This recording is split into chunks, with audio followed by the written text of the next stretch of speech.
So day one, that was the one of the hardest days of the whole trip. It had suddenly become real. I'd gone from having the adventure as an idea in my mind, something I would do, something the future self of me would do, to actually having to do it, waking up and thinking, I'm actually in this now. I've got to do this. And no doubt that many people listening, maybe all of you, have had that at some point. You've woken up and thought, oh no, this is the day now. I've got to do this. I'd sort of put that off for my future self, but it's me now. It's me that's got to do this. And in that moment, you realize your current self and your future self are actually the same person. You're not necessarily braver, richer, smarter, or anything, and more hardworking. You're actually the same person. And so that was quite a realization. I didn't actually wake up on purpose that day as well. The sun came through the curtains. It was so bright. It was the middle of June. No, the 1st of June. And it was so warm in that flat as well. And my eyes opened themselves. I couldn't stay in my sleeping bag anymore. I was on a hard wooden floor.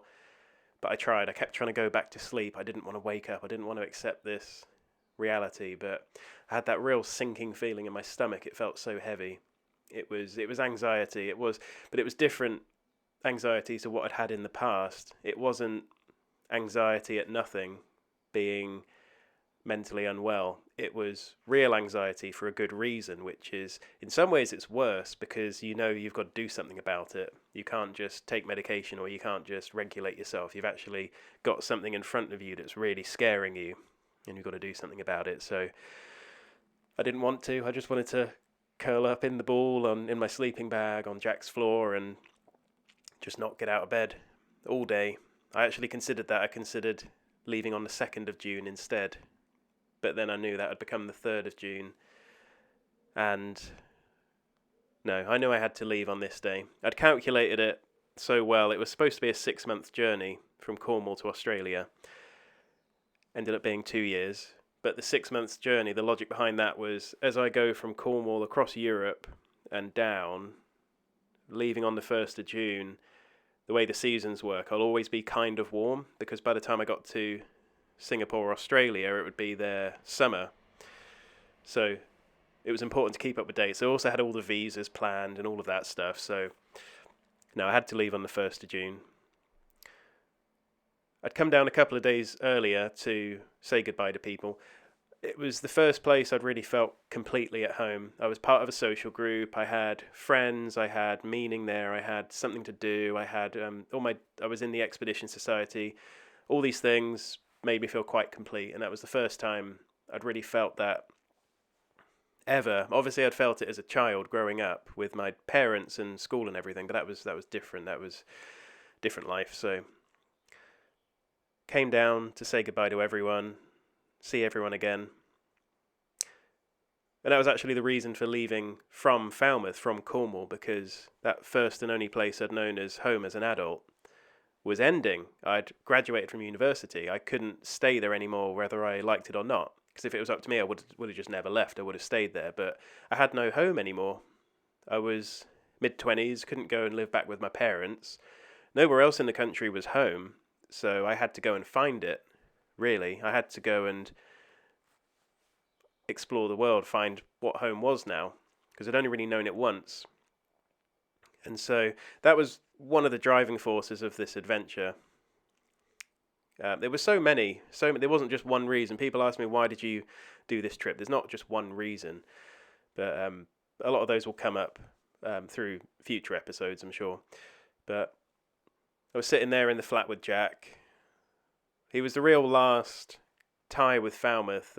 Lots of friends had already left, and more were going to leave, and I was one of them now, leaving. So we just sat up. We sat up until about 4 p.m. in June. And as you know, in summer, the sun sets at around 10 p.m. So we had plenty of time still. Too much time, really. If it was winter, it would have been a much quicker leaving time, I think. But there was always one more thing to do, always something else I needed to do that meant I couldn't leave right now. And I just kept lying to myself, I suppose. Oh, I've got to do this, got to do that. All better have another coffee, better do this, better watch another episode of Peep Show. And then that became a season, and then another season. So, and it took Jack at one point around 3:30 to say, "You actually going to leave today, Tom?" And I just thought, yeah, now's the time. Just get out the front door. Just pick up the heavy backpack. It wasn't that heavy, but it felt so heavy. It was just picking it up. I felt so light. It was putting it on my shoulders, adjusting it, putting it around my waist. The way it changed my center of gravity. It was a lot of effort, and I was walking so slowly. It was Jack that had to lead me out of his flat. So it was a bit easier leaving with Jack, because it was almost like I was putting the responsibility on him to get me out. So left with Jack, walked out into the high street. It was a normal day, normal summer day in Falmouth. Tourists are out, locals are doing their business. Lovely cobbled high street, very thin, narrow roads, all the shops open. And then my brother Matt came to join us. He wanted to see me off because he was living there at that point. He became a student there. And he took some pictures for me, which turned out really, really well. And we just walked out together. It was really lovely. My best friend and my brother walked me out of Falmouth. And then Matt had to get back. But Jack followed me. I should really have started hitchhiking there, but I just carried on walking. I didn't want to put my thumb out. I didn't want to actually begin the trip. I was walking, and I was okay with that. I was making progress. And as long as I was making progress, I could say to myself, you don't actually have to hitchhike yet, because you're making progress. You've left. Well done. And I thought, if I get to the end of day one and I've walked a mile, great, because that's 1 mile I didn't have yesterday. And having done that, maybe the tomorrow Tom would be a little bit braver, a little more confident, and he'd be able to do it. So carried on walking. Jack left me at the edge of the next town along, Penryn, and he said, can't go any further, I've got to go back. We'd walked for about an hour or so, and he had to walk an hour back, so he left me at that point. And it was a solo journey now. I had to be alone, had to do it on my own. It was just one of the things about the trip, really. It was my journey of growth, and it would have been completely different with someone else, so had to leave Jack there. And I saw him recede into the horizon, and as soon as he actually left, then I felt really alone. The air got really cold, and the car tires rolling over the concrete got really loud, and I just felt completely alone, completely out of place, like a child again.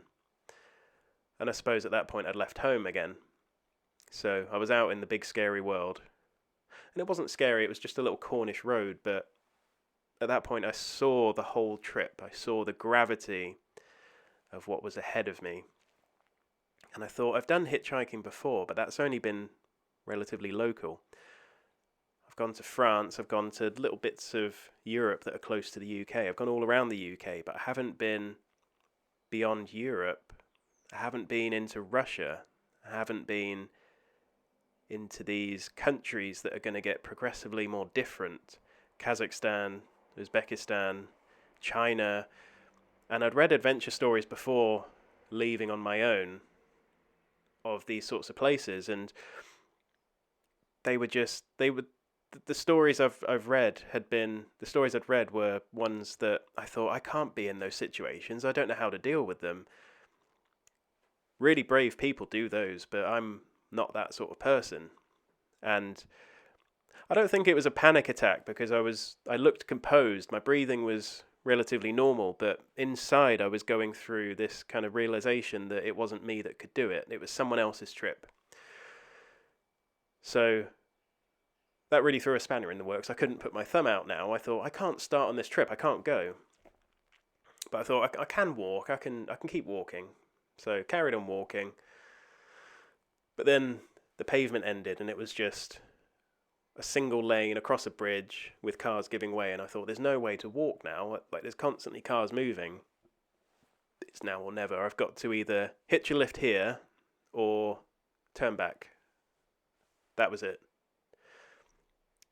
So, needed some time to think, needed some time to just, because I knew I wanted to do this trip. I just needed some time to convince myself to do it. So, I walked down this little country lane, the sort of lane that it sees maybe one or two cars a day. It might have been a local lane, I don't know. Maybe it was a dead end, but it was very overgrown. I walked down there and just receded into the bushes and got a packet of biscuits out, made myself a cup of tea, and I got my phone out and I just looked at my map and I thought I could see all the way from here to to Singapore. And at that moment it hit me what I was doing wrong. I was looking at the whole task, this huge task, at once. And I was thinking, I've got to get from where I am now to here. A bit like looking at a set of stairs and thinking, I'm at the bottom and I've got to get to the top in one step, which you can't do. No one's going to attempt that. But what they can do is they can say, I'm going to go from here to that first step. Once I'm there, if I want to continue, I can go from the first step to the second step to the third step, and then eventually you'll be at the top. And I knew that already, I just needed to be reminded of it. So what I did was, on my phone, I just zoomed in to where I was now. All I could see was from there to Dover, which it's about 4 days. It was less than what I'd done already. Here to Dover, edge of one side of the UK to the other, widthways, not very challenging at all. I could even walk it if the path was permitting. And suddenly I thought, I can do this. I can do that. And I made a promise with myself. I said, if I get to Dover and I want to turn around, I will. I've tried, but it's not for me. And with that, I could stand up. I could move again. There was no inhibition anymore. There was no overly weighted feeling of the backpack. I could actually get out and put my thumb out. As soon as I did, the first car that drove past came from that lane and picked me up. It was a lovely old man who was on the way to Truro, which is the nearest city to Falmouth. And it was about a half an hour ride, so that was pretty good for the first day. And after that point, he dropped me outside the city on the A road going out of the country, into the country, towards Plymouth, a couple of hours away. And I thought, that's it, that's good for today. As I was getting ready to walk off and find somewhere to camp, I started making a sign. And being really naive, I thought I'll make a sign saying Singapore. That was the original destination before it became Australia. And I just thought I'll do that. I'll set it up for myself tomorrow. Started scribbling on the sign. And then I hear this beep in the distance, and these two guys pick me up. They say, where are you going? And I said, Singapore. And he said, I can't take you that far, but I can take you to Plymouth. So didn't even try at this point. But yeah, so I'd already made it 2.5 hours away from Falmouth. And at this point, I just thought, well, it was about 7 o'clock then. And I just thought, no, I've earned it. I've earned this sleep now. I'm in a really good place. I'm on the edge of this A road. Tomorrow morning, I can step out my tent, put it away, and just hitchhike from here, just through the trees, 30 meters away. Barely anything. Great position. I was right next to a pub, so I could fill my water up if I wanted to. And that was it. And that was day one. That first day was step one. The first step of, it's probably several thousand, but that was day one. Day two was much easier because I'd already started. And it wasn't a linear progression up a staircase, metaphorically. It was, some steps were much harder to get up than others. Some were sort of big rock faces, I suppose, that you had to really be prepared for. And as with any adventure story as well, when you get to a step in the future, you have to have done the previous steps to be ready to do that. And so it was quite good that countries like China, Russia, Kazakhstan, Laos, Vietnam, they were way in the future, because by the time I got to them, I'd been through so many mistakes, so many challenges, so many problems, so many difficult people, so many mistakes that I'd made to make things difficult for myself. I'd been through so many of those that I was ready to face a bigger challenge. But the thing is, if I'd have gone straight to a bigger challenge, I wouldn't have been ready for that. I wouldn't have known what to do.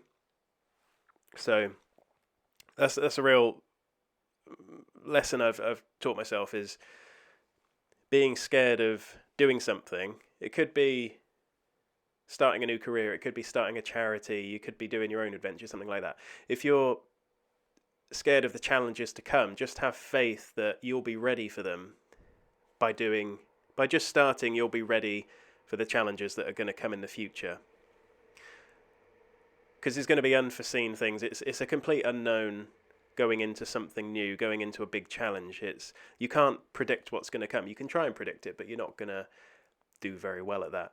So you'll be ready when the time comes. Just have faith in that. And if not, there's enough of you that's latent to know what to do, to work it out in the situation. So it's really, an adventure is anything that puts you in an uncomfortable place that forces you to grow. And there's a really interesting thing called epigenetics. I don't know if you've heard of it. Basically, most of your genetic code is latent. It's not actually switched on. The way you switch it on is by putting yourself in new places and new situations. Have you ever gone into a new place or situation, like you've joined a public speaking group or you've started a new job you didn't think you were ready for, and after about 10 minutes or so, you suddenly feel able to do it? You suddenly feel a bit like a different person. That's because new parts of your genome have been activated. You're literally a different person to who you were before. And that's another thing. The only way to become who you want to become, to do what you want to do, is to actually just start doing it. Just start doing it. Be clumsy, be stupid, be an imposter, and you'll get there. So when I started this podcast, this is technically episode 5, but it's actually about episode 20. I did so many episodes beforehand that they just weren't good. They were monotone, they were short, they were not getting to the point, and they weren't good enough to put out. But I just had to start. I had to start practicing, and I knew that I'd get to the point where I can start putting episodes out like this one. And this one's already better than episode 1. There's lots of things that have improved. Presentation, for one. I feel like it's more structured as well. It's maybe easy to understand. And I know now that when I look back at episode 100, from episode 100 to episode 5, it's going to be embarrassing. But I had to start here to get there. You're not going to go straight to episode 100 and be amazing. And one final take-home message, I suppose, is I'm not any less scared of new things. I'm just a bit braver.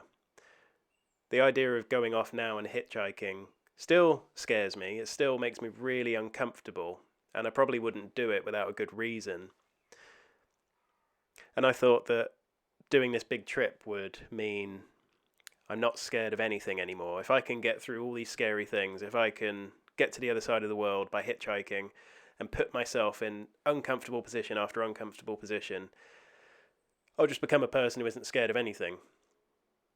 And the truth is, what seems to happen is you don't get any less scared. You just get better able at dealing with things. Because you've seen yourself do it already. You know you can do it. So another thing is talking on the telephone. I used to have a terrible fear of that. I couldn't do it.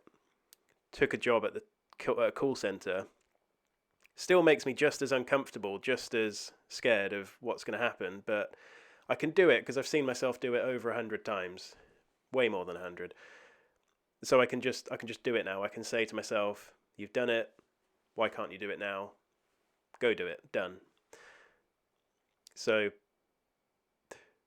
that might be a bit strange for some people to hear someone like me who's done this big trip thinking it hasn't changed how scared I get about unpredictable things and risky things, but I do still get scared, which is probably healthy. It's probably actually a good thing that I get scared about things that are risky and unpredictable, because I think that's a normal reaction to something scary and unpredictable. It's not something you should avoid. It's something you should let in. Your body's trying to tell you something. It's trying to become more alert as well. Your heart rate increases when you're scared. So there's more oxygen in your brain, so you can think better, you can perceive better, you can look for more opportunities to be successful. So we'll end it there.